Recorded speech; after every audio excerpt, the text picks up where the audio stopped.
ជំរាបសួរពុកម៉ែបងប្អូនទាំងអស់គ្នាសុខសប្បាយជាទេចាអាកាសធាតុនៅស្រុកបងប្អូនយ៉ាងម៉េចដែរចំពោះខ្ញុំនៅស៊ីដនីថ្ងៃនេះគឺថ្ងៃល្អមែនតើអញ្ចឹងហើយបានចេញដំណើរជូនបងប្អូនស្គាល់គ្នានឹងទៅលេងបងប្អូនស្រី3នាក់ឬក៏ហៅថាភ្នំខៀវចាហើយយើងទៅម្ដងហ្នឹងយើងរៀបចំណាហ្នឹងហើយប្រដាប់ប្រដាទៅញ៉ាំនៅកន្លែងហ្នឹងដែរដូចជា picnic ចឹងណាចានេះខ្ញុំថតទេសភាពខ្លះចាយើងទៅកន្លែងហ្នឹងច្រើនដងប៉ុន្តែអត់ចេះនឿយណាយទេដោយសារយើងទៅខុសពេលវេលាហើយជាភ្ញៀវយើងហ្នឹង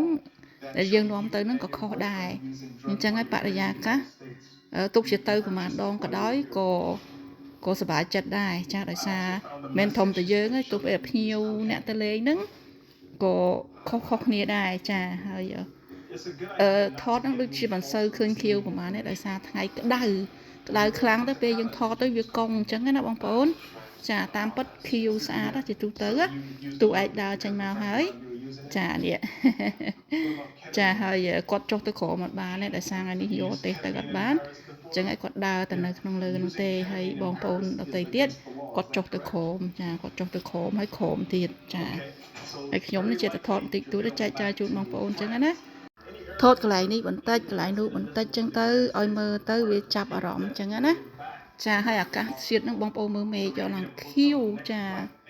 ខៀវខ្លាំងមែនតើប៉ុន្តែដោយសារវាចាំងថ្ងៃពេកយើងថតទៅអា color ហ្នឹងវាអត់សូវខៀវចាណក់ចុះទៅក្រោមមកឲ្យក្រោមមួយជាន់ទៀតហ្នឹងហើយចាស្អាតមែនតើទេសភាពជាសភាពព្រៃភ្នំប្រទេសអូស្ត្រាលីអរគុណបងប្អូនទាំងអស់គ្នាដែលបានតាមដានវីដេអូរបស់នាង